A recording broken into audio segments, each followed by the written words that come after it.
और उन मार्केट्स में बाकायदा बिज़नेस हो रहा था, बाहर रख के यहाँ पर लोग अपना कारोबार कर रहे थे। इसके ऊपर आज CDA ने एक्शन लिया है और ये अब आप देख रहे होंगे तमाम जगह वागुज़ार कराई जा चुकी हैं। इस तरह के ये होते थे थड़े जहाँ पर ये लोग रखते थे अपना सामान, ये देखें यहाँ पे। तो उसके ऊपर अब CDA ने एक्शन लिया है, ये देख रहे होंगे आप, ये सारा ख़त्म कर दिया।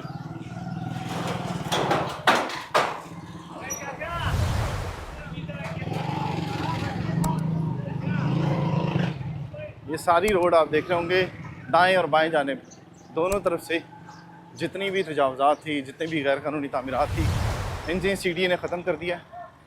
और ये बड़े बड़े शेड्स जो थे ये भी गिरा दिए गए हैं।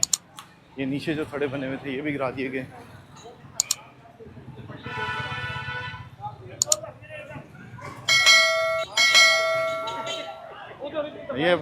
ये अब खान साहब कह रहे हैं कि एक दो तस्वीरें इधर, ये लो, ये क्या किया है? अल्लाह के बंदे, एक बंदे का नुकसान हो गया, तू कह रहा है ये क्या किया है? ये कम से कम 50-50 हज़ार का नुकसान हमारा हो गया। सिर्फ 50? मुझे तो ज्यादा लग रहा है। ये खाली ये जगह का 50 हज़ार नुकसान हुआ है बस। ना ये अभी ये 50 हाँ, ये